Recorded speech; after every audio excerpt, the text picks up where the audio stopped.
Hey guys, welcome to another episode of the Tampa Bay Real Producers Podcast. This, of course, is the podcast that is made for real producers, by real producers, and with none other than Tampa Bay's real producers.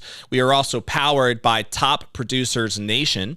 You can check us out at topproducersnation.com. If you're an agent out there who wants to become a top producer in your desired market, but you feel like you can use some support in doing so, check us out online and we'll be able to help you do so. We have all kinds of different coaching and courses and programs to help you get there. So today, our guest is Mr. Bill Gramatica. How you doing, brother?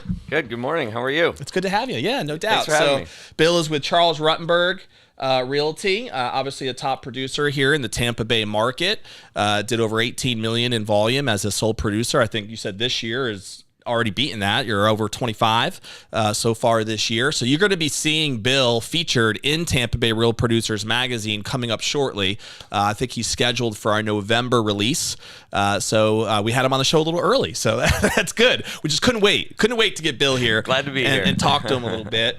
So if you're a Tampa Bay native, you probably are familiar with his last name. Gramatica is well known in the Tampa Bay area. Well, if you're a football fan, I guess. His brother Martin was a kicker for how long? How long was he a kicker for Tampa? Do you know? I think 6 years in Tampa. 6 years in Tampa. 12 years overall. 12 years total. And Bill was also a kicker, kicked for the Cardinals. Were there other teams involved too? Briefly with the Giants for a year. And okay. Then I felt like a substitute teacher 1 week with the Dolphins. When their kicker got hurt, I went in and stepped in for a game for him, and then that was it. And then he healed, and then I was it, huh? Back to work. So we'll talk about Bill's journey here and how he got licensed, of course. But let's start a little bit with your background. Did you guys grow up in this market? If not, how did you find your way to Tampa Bay? Well, originally, our family's from Argentina, so I came to the United States in 1984. Okay. And then what brought you to the States? Well, my parents, Argentina was in a pretty tough economic situation, and so they wanted kind of a opportunity for us. And, so my parents came and started in Miami, moved around a few times, and then kind of chose Tampa when Coach Levitt became the head coach at the University of South Florida. Okay. I started my career at Florida State my freshman year and then transferred to South Florida to play for Coach Levitt in Tampa. And just absolutely love it here. The weather, the people. You can't go wrong. There's no better place to live anywhere. You can't go than wrong with Tampa Bay. So So were you an athlete in Argentina? Yeah, so we were soccer players. You were? And Yep. then, basically went to high school in LaBelle near Fort Myers. Played soccer down there in Fort Myers. And then once we got to high school, the previous kicker was a fullback that just kicked straight on. And then our high school coach was like, you guys are the only two soccer players in LaBelle. He's like, we need you to kick footballs. We didn't know anything about football. Wow. So at first we were reluctant to do it. But then, after talking to a lot of Did you find it friends, easy right away? Was it a natural transition? I felt like it was easier back then because I didn't know what the pressures of kicking field goals or the rules or anything. A little different when you're in the NFL game in a fourth quarter. Then we realized how important the kicker was, and now the pressure started coming on. But it was great. We kicked a couple years in high school, and then we all ended up with scholarships to go to play in college. So nice. It really wasn't in our plans growing up. Soccer was always in our plans, and got to kind of move and kind of adapt and. once we started playing football, though, there was no looking back. Really Now, did you get drafted as a kicker? Is that how it worked out with you? Yeah, luckily I got drafted in the 4th round to Arizona. Okay. So, What year was that? 2001. Okay. Yeah. And you kicked for them for 3 years? 3 years. Gotcha. Yeah. So in those years of being a professional kicker, obviously we can talk about all the pressures that I'm assuming you would have faced when the game's on the line. Do you remember off the top of your head like specific moments where it was like the pressure-packed moment? Is there a game that sticks out to you in your mind? Or Yeah, a few games where you have to, kicking the game-winning field goal or a really pressure kick. I remember thinking to myself, what am I doing here? How did I get myself into this? I'm like, is there any other position that I could play except kicker? I'm like, I wasn't big enough, fast enough, so I'm like, I guess this is the only spot I got to do it. So, right. But it was fun. I mean, the pressure was tough, but luckily we had some great teammates. We practiced hard, and you try to kick the last field goal with the, game-winning field goal the same as the first quarter, and then people say, hey, that's mechanics. You should be able to do that. Right. It's really not like that because you got to, when you add pressure, your muscles tense up and your whole body acts differently. So it's just really all a mental game, right? It's mostly mental. Yeah. Yeah. There's a lot of great kickers out there.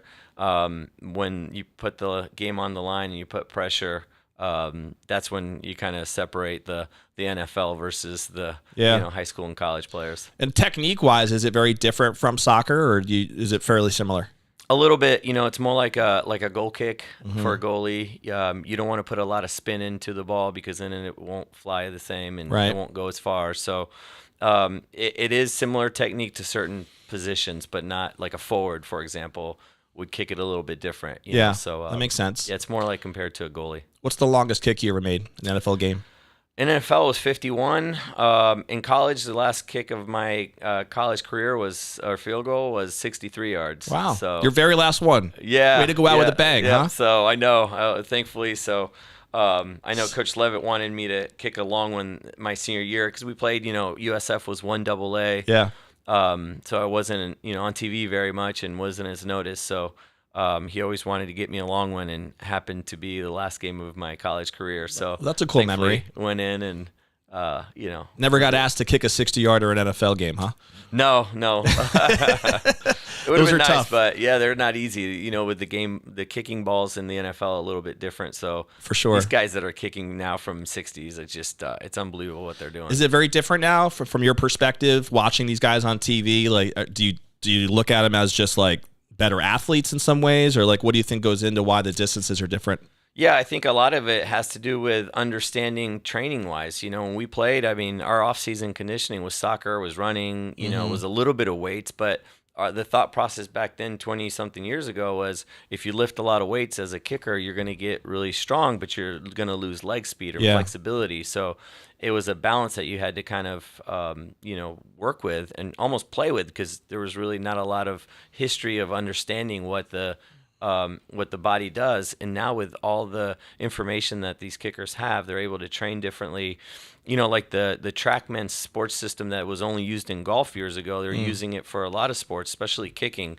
So you understand, the spin rate and the ball speed and the angle, the launch angle. So on a longer field goal, you want to be at like 38 degrees, but on a shorter field goal, you might want to be at 40 to 45 degrees, so you don't get it blocked. So understanding all those things. Yeah, there's a lot of nuances that the average fan would never even recognize, Yeah, there's so much more information that you can get. And, right. And it's helpful, but these guys are just, they can hit from 60, 65 yards. It seems like with ease sometimes. Yeah, I know. So now, are you a fan? Do you still follow the game?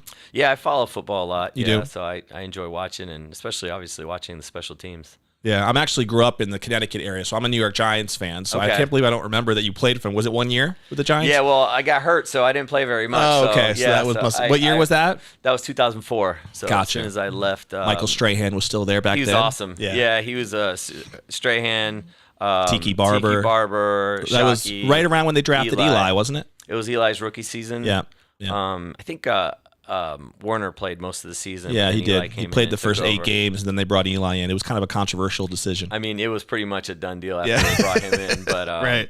yeah, Kurt was the ultimate professional, and He was. Then he did went it to great. Arizona and made a couple Super Bowl runs. Amazing. Well, right? had a Super Bowl run, Yeah, but played it's really kinda well. like, hey, your career's over. Goes to Arizona, goes to Super Bowl. Sounds very familiar to Tom Brady, huh? Yeah, tell me about it. What was the best team that you played on? Did anybody make the playoffs, or what was the farthest you got? I don't know if I had something to do with it, but we were never very good. Never had a playoff team, huh? No, I never had a playoff team, but the coolest memories was having the opportunity to play with Emmitt Smith one year. So his last year he played at Arizona. Super nice guy. That's and cool. Just kind of seeing someone that you grow up watching, once I started playing football, like that's the names that you kind of see. For sure. And then the coolest thing was playing with Pat Tillman, who, after 9/11. He's a hero. He just turned down a $10 million contract. He gave it back. Yeah. To go join the Rangers, and just having someone like that and seeing how his personality and how he mentally changed after 9/11. He was no longer playing football. He was on a mission to protect our country. Serve the country, yeah. Like we always knew Pat Tillman was a badass. Yeah. Like he did an Ironman for off-season conditioning. You know what I mean? So That's intense. We always knew the type of person he was. None of us were surprised of what he did. That's Wow. what kind of person he was. But getting the opportunity to play with him, and one thing he told me one time we were going to a charity event. He said, man, he's like, football is a lot of ups and downs. He's like, you could be in the highest of highs and the lowest of lows. He's like, the main thing is to try to stay level-headed. Yeah. And he used to come to practice in a white T-shirt, jeans, and flip-flops. Drove like a 15, 20-year-old Jeep Cherokee, and that's what he did. And he had plenty of money, and he's like, nope, Just an that's everyday not me. guy, huh? Everyday guy. So That's cool. We loved him, and so none of us Yeah, I can were imagine with surprised. all the athletes that you've had a chance to meet over the years and the experiences that you've had. I mean, we could probably talk about just that for a while, Yeah. right, on the show. I'm a huge sports fan, so that's why I Yeah. found it interesting to dive into that. And so it's good to kind of learn a little bit from it. Now, how long was your career again as a whole as a kicker? 4 years. Okay. Yeah, so did you have any interest in real estate? Like during those years, did you have kind of a game plan of what you wanted to do after leaving the NFL, or how did that transition happen? Yeah, so after my rookie season, I still lived in Tampa, so I came down and, in between training, I decided to get my real estate license to just kind of... Oh, so cool. You were licensed while you were kicking. Yeah, so Okay. when I got done with my rookie season, like I said, I mean, I think I was a good kicker, but I don't consider myself a great kicker. Mm-hmm. So I knew that, I had to work really hard to better than where your it brother? was. No, I can't say that, man. No, and that's the thing. It's, so I always felt like, okay, I think I could have a good career playing football, but I never thought I would be able to retire, especially, 20 years ago, the salaries were different too. Yeah. So really enjoyed real estate, got my license after my rookie season, and kind of did mostly investments and, purchased rental properties and stuff like that. Yep. For the So first... during the off season, you were kind of focused on Yeah. flipping houses or buying long-term rentals. Yeah, long-term rentals maybe, especially. And then it took about 15 years after that where I, after my career was over, to really focus mainly on real estate and kind of getting a niche and kind of where we are today. But Yeah. I would say the first, 12 to 15 years were mainly personal investments and things like that, flipping and selling and stuff. But Do you still have rentals like that? Do you still hold? we do. We have some rental properties. We've gotten into the short-term rental. My wife does all the property management on that. Nice. The Airbnb game. Yeah, Airbnb. We do VRBO, and she focuses on more the waterfront properties. So we have a few of those. Yep. And not. Are they just Tampa Bay, or do you have them all We over? like to stay close Yeah. because she personally takes care of them, and we maintain them. We do all that, and obviously when they're not rented, we use them. So it's kind of win-win. But it's been a great niche. It stays busy, and we enjoy doing it. Kind of like I got my real estate license to prepare for retirement after football. I'm trying to kind of find something, in real estate that can kind of take care of itself to prepare myself when I retire from the next business. Yeah, you know? try And to make it as residual as possible, I guess, right? Yeah. So I think, I wouldn't say never, but at some point probably get out of the full-time real estate. And I'm thinking maybe, 15 years from now. Sure. But, kind of slow down a little bit and be able to follow my kids wherever they go, and be able to kind of have the properties kind of take care of themselves and have some sort of residual income, like you said. So that's kind of the thought process. Do you do long-term holds too right now, or is it all short-term? We have a couple long-term, but we just got a new property in the Palm Harbor area, so we're working on that. It's completely gutted right now, so it's kind of stressful It's in the process. It's in the process, and it's never easy. Things. It's like a moving target. But sounds like your wife has an eye for the interior design side, though. I always say, if people have compliments, we say we. Yeah. If people have complaints, I'm like, I have nothing to do with it. It's her. I'm sure she loves that. Well, sometimes, the problem is you got to go home and she's still there. So, I hear from her when I get back. But, we have a really good team and a great niche. And so we're having a lot of fun doing it. Yeah. So what year was it that you went kind of full time as a residential realtor? I would say like 2017 or so is when we started working with clients and really pushing the her eye for design, even though she wasn't doing it full time at the time. Really kind of working that niche and be able to remodel homes and flipping and kind of remodeling homes for sellers, or remodel homes for a buyer. If you don't have to buy a house that's turnkey, you could buy a house a little bit less, and then we'll come in, the whole team, and we'll renovate the house. And our thing is we want to get in and get out quickly, and and be there full time and be there. You got to be there every day. You have a team of subs that's just part of your team. Yeah, we got a full team, and but you want to make sure that one of us is there because although the people we have on our team are great, they're not as great when people aren't there. Sure. So you just got to make sure one of us is there. So is that like is that your would you say your niche now, like in terms of the remodel side first, of the volume and stuff that you do, what percentage of it is that game, remodeling, whether it's for the buyer or the seller versus your traditional kind of just listing a home, right? Yeah, I would say 80% of the homes that we sell or my clients purchase will need some sort of work. Okay. So a pretty big percentage. Yeah, I think so. And I think that's where we stand out. There's a lot of really great realtors. Most agents don't have that ability. And to come in, and our goal is to get in and get out in 2 months. Yeah. A full home renovation, we might get it done. It might take us a third month. If it's a big house and it's a lot of work. We had a 5,000 square foot house in Steeplechase in Odessa that took us just under 3 months, but that was a lot of work. But typically it's quickly, people don't want to live through construction. So totally, we're in, we're out. Are these generally investors that you're working with, or is it just people who want to live in the home, but they want to get a better deal? So they're looking for something that needs work. Is that kind of your target? I do work with some investors, but my target client is end users or someone that's, for example, in my neighborhood, a lot of people will sell their house in the neighborhood to move to a different house in our neighborhood. Sure. And, in the West Chase area, for example, most homes were built in 2005, 2006. Yeah. They're due for a full renovation, so.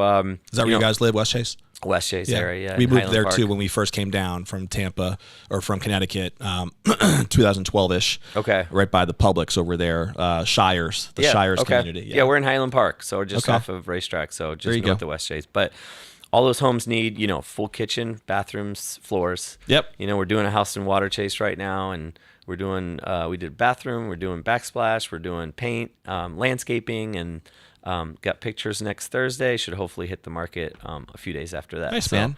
Yeah, that's definitely a value add. I mean, I think every buyer would love to find a property that they can get a good deal on, right? Because there's work maybe needed or something where it's priced below market for an apparent problem or a reason. Sure. And so working with an agent who has this team already built in the way it seems like you do, to me, that's a huge advantage. It's very attractive. Yeah, it's just having people full time there, and my wife Olga, she comes in and will say, look, this house, and a lot of houses in West Chase, we have similar floor plans. So we say, okay, look, this is the size of the bathroom that you're looking at. Some people don't see how it could look like the after picture. So we'll go back to our portfolio and look for projects or bathrooms that look identical or similar to the one that they're gonna remodel and be like, this is what yours can look like. That's cool. And we could do a bathroom in 2 weeks, and so. Do you get with your experience in the NFL? Has that network helped you at all with clients? Like, do you tap into that in some way, shape, or form? I've worked with some professional athletes, but I'll work with anyone. Sure. So recently I did a deal that's $400,000 and one that's $2.5 million condo, and everything in between. I have a rental property I have listed. So it doesn't matter to me because everybody's got to start somewhere, and if I have time to help and give them everything I got, I don't care what the price range is. It'll all work itself out. What does your team look like? Is it a GC? Do you have one main GC who kind of manages your subs? And that's obviously somebody who you really trust, who you feel like knows what they're doing. What do you think are the keys in the structure of having a team to be able to do what you do? Your point exactly, structure. So my cousin's my contractor. My wife is on the design side. I just kind of go in there and give an opinion that they don't care about, but I want to feel like I have some say into it. Somebody's got to do that. They actually don't want me at the project, so if I'm not there, it's that I don't care. They're like, we really don't want you. Your job is to go find another project, right? They pretty much have everything already figured out, and I'll come in and be like, hey, we should do this, this, and this. Like, why didn't you come here 2 weeks ago when we were like in the design stages, you know? So they usually kick me out until it's ready to sell. But my wife kind of thinks of the idea. I will go in there and kind of, if we're, kind of moving stuff around, islands and stuff like that, we figure out what the best view, what the best angle. My thought process is, where can I see the TV in the best location, right? And sometimes my wife football on Sundays. Yeah, so she doesn't really watch much TV, and so that's not a priority for her. So if she's turning the island one direction, I'm like, no, because if I'm sitting here, I have to turn my head too much to watch the TV. I think we need to turn the island this way, right? And so a lot of times she'll understand that, and then that's how a guy would think. Listen, right? Yeah. And then anything that has to do landscaping, outdoor kitchen, I have a lot more pull on that. Yeah. Because that's important to me. I do the grilling, and I like sitting outside watching football. Sure.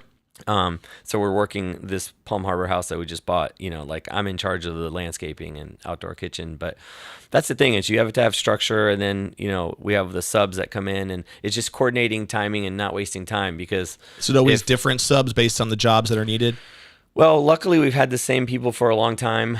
During COVID, we lost a few that felt like they could go and start their own business, and a couple years go back. Now they're back, and they're calling, and they're like, oh, "Okay, we realize it's not just getting the paycheck; it's understanding how to manage everything and timing, and and then moving stuff around. Like right now on our plate, we have 6 bathrooms and a kitchen, and then that full house in Palm Harbor."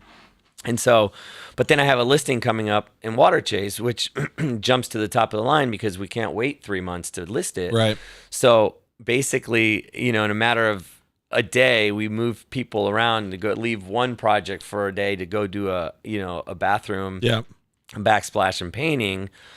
So being able to work together and communicate is very important, because you can't have 10 guys sitting at a project not working, because then that's where all your profit goes. So it's a waste of resources for everybody. Yeah. So do you find that the clients then who are interested in this type of a strategy, are they always just having their own private money set aside to fund the rehab like that? Or do you have that option also available where there's, I know that there are like rehab loans and things that you can also tap into if need be. How does that normally get structured? Yeah, there's different types of options. On the sales side, I usually, we have different options, but a lot of times, why I think we stay busy is we provide that as part of our service. And so provide the financing?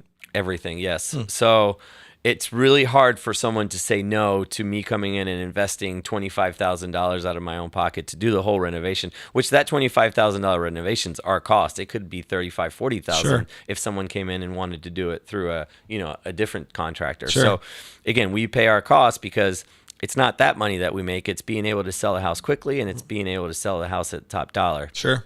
So, and usually the house they're buying will probably need work anyway, so they're going to hire my wife and cousin for the next project. So it's all full circle, and there's a reason why we do things. And so, being able to provide that service to a client and saying, hey, look, we're going to do this bathroom, we're going to do your landscaping, we're going to do your backsplash and paint for the house in Water Chase, for example. I'm paying for everything, Yeah. and it's coming, I think it's around $15,000 at closing. They get invoiced through, my wife's interior design company. And then that's just comes out of the closing proceeds. Yeah. On the sales side. On the sales side. On the buy side, I'm assuming it'd be a little different. On the buy side's a little bit different. And they get our discount, but they would fund it themselves or get some sort of renovation loan. But mainly, we've had most people just kind of fund it ourselves. Luckily, they save money on the house that they're buying. Yep. That needs some work, and then they come in and fund it. So, and that makes a lot of sense. Sometimes my cousin will just do the work, and because he's already got the team there, he'll work out a payment plan where it's like, okay, we're going to do, if they want to do 3 bathrooms and the kitchen, and they're like, well, let's do the master or the primary bathroom in the kitchen. Let's wait for the other 2 bathrooms and do it when we can kind of catch up. He's like, let me do them all now. You pay me in 6 months. Yeah. Because that way he's already got his team there. Yeah. It's a lot cheaper and easier. Get it all done at the same time. When you're doing demo 2 other bathrooms will take you an extra hour versus bringing the whole team 6 months from now. Totally. So we work that way sometimes too. Yeah. No, it makes a lot of sense. Do you prefer to do these jobs for your own portfolio or for helping out clients? Is there a different fulfillment factor either way? We enjoy doing all projects. If I find an opportunity where I could flip a house, like I said, we're not in the flipping business, but 1 or 2 a year. Our thought process with flipping the homes is we can't hit base hits. It's got to be a triple or a home run. Yeah. To be able to do it. 1, we don't have the time. 2, it's just not what we do for a living. Sure. So if we do find that, then we will move forward on that. But I had one that I identified as a really good flip investment property. But I met this family in another water chase project. I was doing an open house, met this family, and they were looking for the same floor plan, but it was over their budget. And I said, well, I got one that I'm going to end up flipping. If you want, you guys can have it. So I called the listing agent and got them under contract instead of us. Again, to us, emotionally, we're emotionally tied to the project, Sure. but we know we're going to sell it in a few months. These people lived in the neighborhood. They loved it. They're going to be there permanent. So we let them have that property. Yep. Again, we ended up doing the work and stuff, but no, it makes a lot of sense. It worked out for us. And are you a resource for your clients when they're living in the property? Maybe they're not necessarily looking to sell right away, but they just have a need, like remodeling needs. Would you be somebody who they would go to for those type of things as well? That's when my wife comes in and my cousin. So we try to squeeze those projects in between some of our clients where we're selling. Yeah. But occasionally comes time, we have a couple projects coming up right now that one's coming up in December, the other one in February. So he's a little pushed back a little bit, but where they're not selling the house. They were looking to possibly sell and decided they're in a great neighborhood. They got a great house. It just needs to be fully remodeled. Right. And so then that's when my wife will come in and talk to the clients. So she'll work her job, her process, and then my cousin comes in and does the renovation. So I kind of stay out of that one. Gotcha. No, it makes a lot of sense. So what do you find? I've heard stories of especially ex-professional athletes because there's a certain thrill that you get, I would imagine, in being a professional athlete, the highs of wins and just that whole world, right? Compared to going back to normal everyday life. And I know it's not like you were necessarily winning Super Bowl trophies and experiencing that side of it, but still you were in the highest of the high when it comes to the athletic world. And now, running a very successful business with what you're doing on real estate. Do you miss some of that stuff at times? And has the transition been easy for you and it also fulfilling and exciting at the same time? I don't think it's been easy, but I think it's been extremely fulfilling and exciting because, like I mentioned earlier, I don't think there's one deal that I've done that it hasn't had to be outside the box somehow. Yeah. So very few deals are just like a new construction or a newer home where you come in and the client, falls in love with it. And I had a phone call a few months ago. It was a friend of mine. Had just moved into the house and then decided he wanted to move downtown St. Pete. He went to an open house. I was at a kid's birthday party and I got a call and he said, hey, I need you to do me a favor. He's like, I just went to an open house. I need you to write me a cash offer, $1.3 million, close in a month. I'm like, okay, I'll do you that favor, and I need you to sell my house that you just renovated. Nice. I'm like, okay, I can do. So those type of deals don't come very often. Right. Where, out of the blue, sold the house and he bought the one in St. Pete. I didn't have to do anything to it. That's great. And I'll take those all day long. But most of the projects that we work on, and I feel like that's why we get the clients we do. Sweat equity, huh?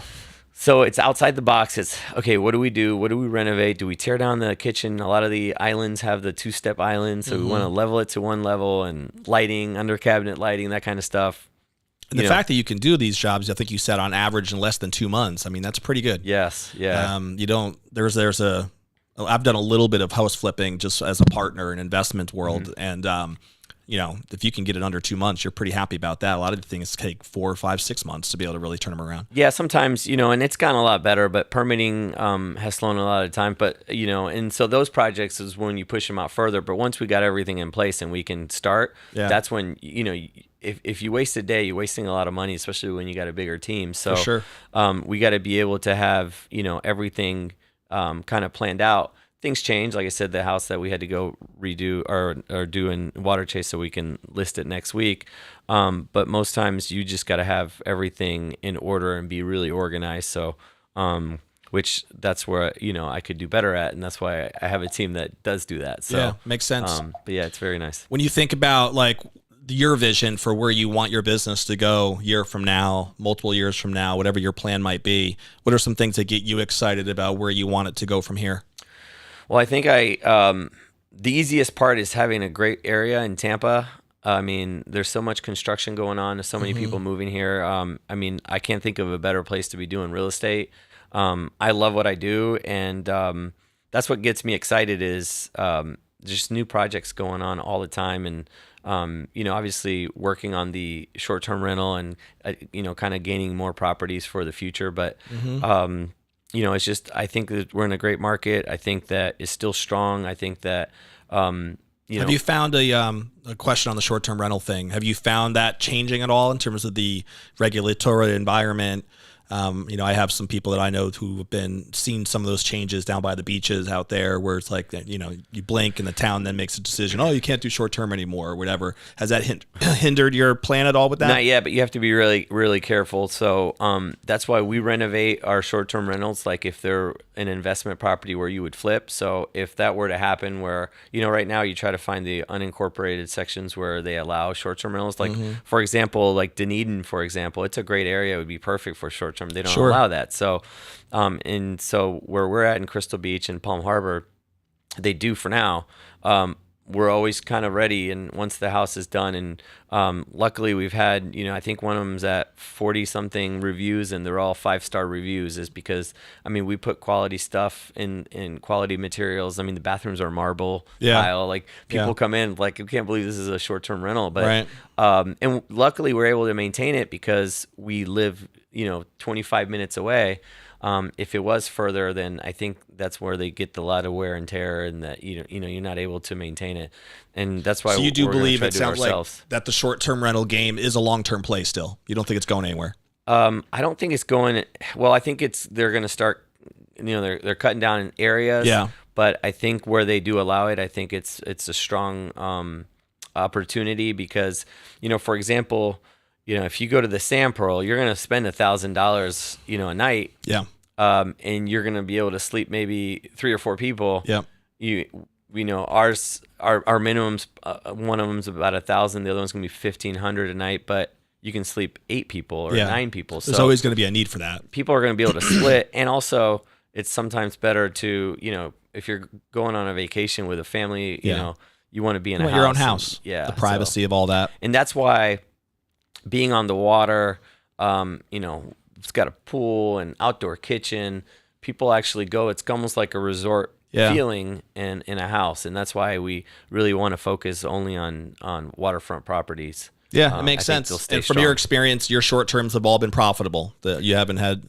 Yeah, that's what issues. We just bought one a month and a half ago, so it better be profitable. Yeah, the first one did really well, and so we decided we found a good opportunity over there in Indian Bluffs and moved forward on it. So we brought some people on the show. I remember a couple. I don't know if you know Frank Albert at all. He's shout out to Frank. So he runs a brokerage as well, and he personally I think has about 25 short-term rentals. Yeah, I've done some deals with his team, and I've had great experience. So shout out to Frank. No doubt, Frank's a good guy, and his team. Yeah, he's got some great agents over there. They do. And so I know we talked a lot actually on the show about his strategies about short-term rentals and personally his portfolio, what he's built with that. And I think some people on his team might have followed suit in some ways. So yeah, I find that space fascinating because I haven't really gotten into it yet myself, but I see opportunity there. Yeah. So it's matter of time, I guess, of pulling the trigger, right? Yeah, finding the right location, right? And being able to kind of stay on top of it. Even if you hire a management company, you just kind of be on top of the management company to make sure that they take care of the property, and that's the thing. And your wife manages it, you said, right? She does, and we use it as much as we can.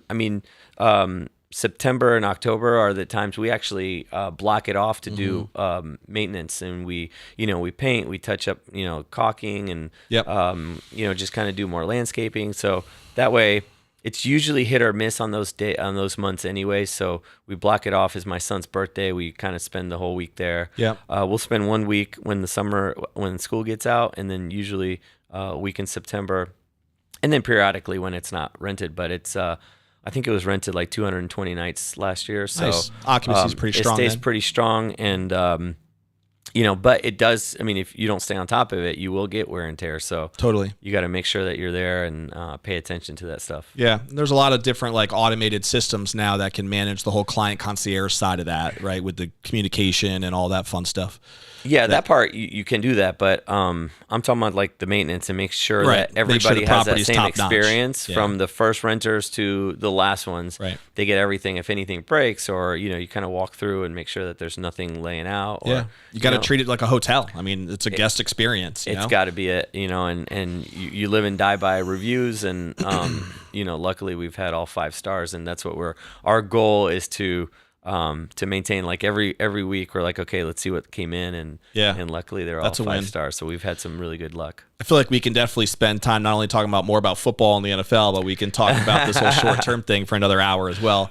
I want to get a couple of minutes in of just some personal side for people to get to know you a little bit deeper if they don't know you much. So you mentioned obviously your wife a few times. How many kids do you guys have? I have 2. So my daughter Mila, and she's 11. She's in 6th grade, and my son just turned 7, so he's in 1st grade. 7-11. 7-11. Not bad. 7-11. So are they future athletes as well, do you think, or not sure yet? Well, I think my daughter could end up on Broadway. So at least she wants to, and she's very good. She's been doing theater for a long time. She plays soccer, and she's good at soccer, but I think her talent is singing and acting. And her name is not Mila Gramatica. Her name is Mila Dramatica. She's very dramatic, and so dealing with her is a lot. But my son, I think. He loves soccer, but I think he might end up being a fishing guide. I mean, really? Yeah, every weekend we live in Highland Park. We live on a lake, and he's out there 7:30 in the morning, and usually catches something every time he goes out. And then anytime we go to our place, in Crystal Beach, he's fishing nonstop. There's a line in the water. He likes that serene element of it, huh? Yeah. So that was never me, man. I always got so bored so quick.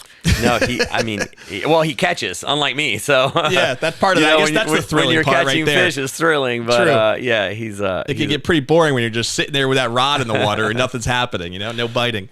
He's great. Yeah, his son actually catches. I used to just fish. I'm a fisherman. He's a catcherman, I guess. So that's neat. What do you guys love to do for fun when you're not working so hard or anything? Watching NFL games. Yeah, so fishing is our most important thing. On Sundays, we'll go out on the boat and fish with him. Or we recently bought some land in Odessa, and so we're raising chickens, and we got a couple mini donkeys, and so. Oh wow.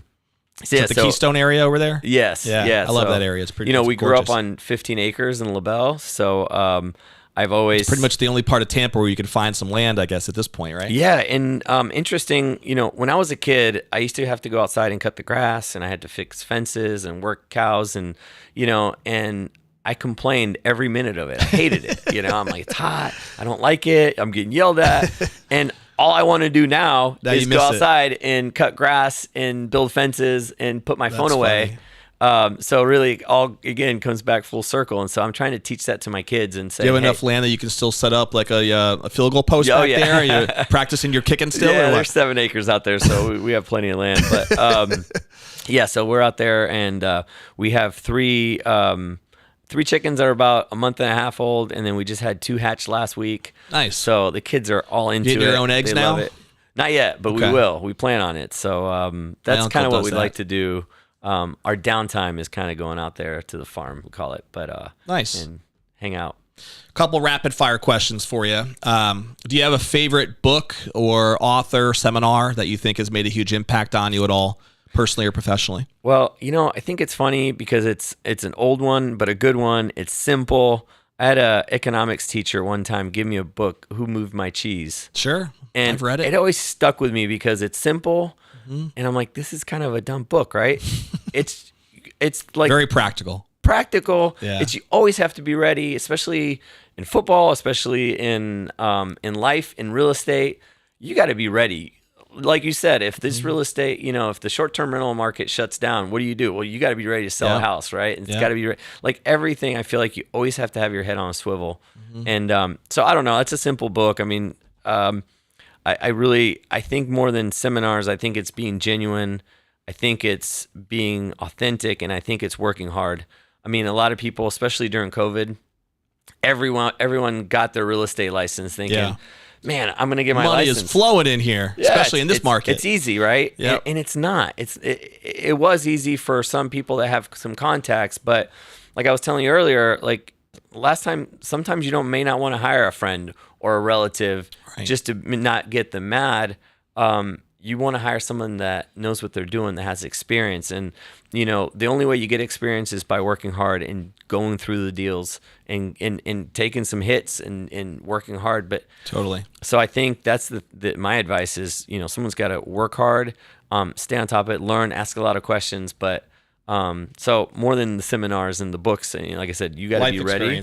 It's life experiences, and just be open-minded because it's not an easy. Think of one example of a deal that just blew up on you in your world.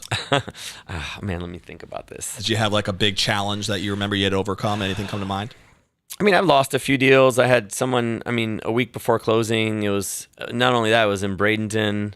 It was $2 million deal, and so I'm like, okay, I'll drive down to Bradenton for that one. And a week before closing, the people decided they didn't want to buy the property, and they were older, and they decided they want to travel. So that one was tough because we put a lot of work into a lot of time. We were ready. Our team was ready to start doing the renovations, basically, 2 weeks from then. Right.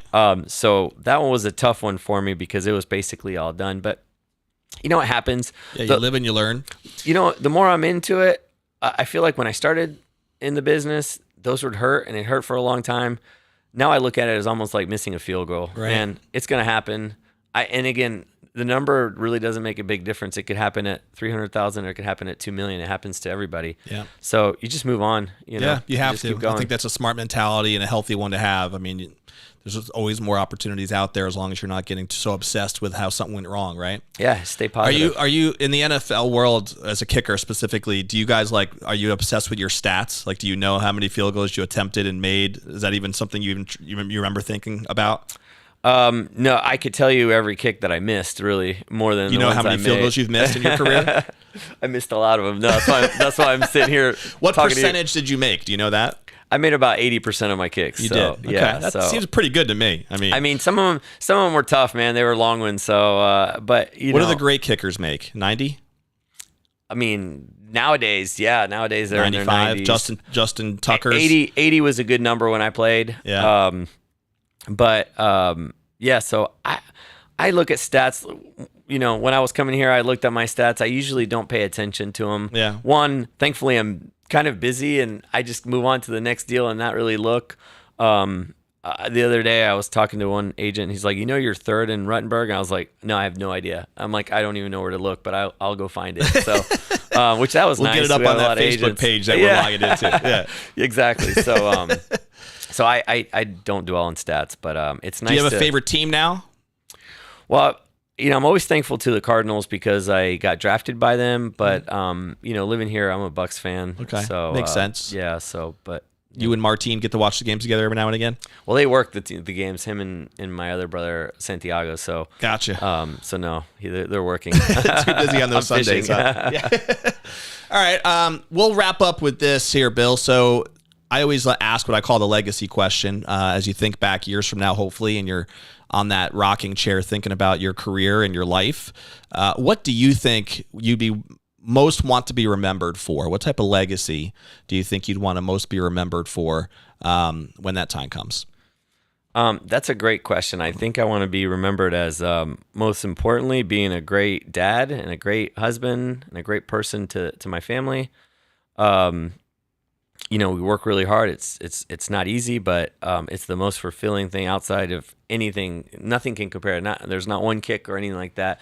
Like if my daughter scores a goal or my son scores a goal is way more fulfilling than anything that I've ever done personally. Yeah. So I want to remember for that. And then in the business side is, again, doing the right thing for the clients all the time. Like they say, do the right thing when no one's watching. Mm-hmm. The house that I sold that I was going to flip and I sold to that family, that was rewarding to me because they love that house. And I would have flipped it and sold it to someone else. They wanted it for themselves. And yeah.